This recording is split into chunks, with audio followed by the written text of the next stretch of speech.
Conditional settlement டீட்ல கூட நீங்க போடுற கண்டிஷன்ஸ் வந்து நியாயமான கண்டிஷன்ஸா இருக்கணும்.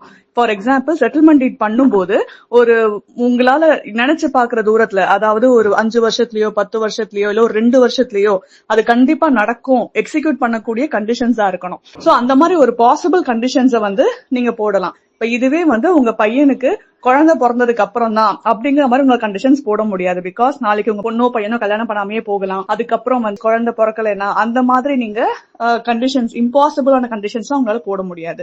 சோ அப்படி கண்டிஷன்ஸ் போட்ட செட்டில்மெண்ட் டீட வந்து உங்களால கேன்சல் பண்ணிக்க முடியும் இன்கேஸ் வந்து அவங்க எக்ஸிக்யூட் பண்ணலன்னா. அப்படி இன்கேஸ் நீங்க வந்து ரிவோக் பண்ணணும்னு நினைச்சீங்க அப்படின்னா அந்த ஆப்போசிட் பார்ட்டிக்கு நீங்க ஒரு 30 days நோட்டீஸ் இல்ல ஒரு ரீசனபிள் ஆப்பர்ச்சுனிட்டி கொடுக்குற மாதிரி ஒரு 10 days 15 days நீங்க வந்து நோட்டீஸ் கொடுத்துட்டு அவங்க என்ன சொல்றாங்க அப்படின்னு ரிப்ளை பேஸ் பண்ணி அதுக்கப்புறம் நீங்க கேன்சல் பண்றது அப்படின்னா நீங்க உங்களோட டிஸ்கிரிப்ஷன் நீங்க கேன்சல் பண்ணிக்கலாம்.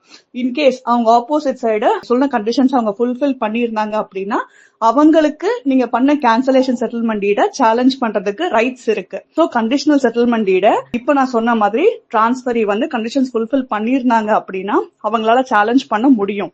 சோ நீங்க தான் பார்த்து டிசைட் பண்ணிக்கணும். அதே மாதிரி எப்படி கிஃப்ட் டீட் வந்து இர்ரிவோக்கபிள் கிஃப்ட், ஒன்ஸ் நீங்க கிஃப்ட் கொடுத்துட்டீங்க அப்படின்னா உங்களால கிஃப்ட் டீட வந்து சேஞ்ச் பண்ண முடியாது, மாத்த முடியாது, கேன்சல் பண்ண முடியாது. அதே மாதிரி தான் அப்சல்யூட் செட்டில்மெண்ட் டீடும்.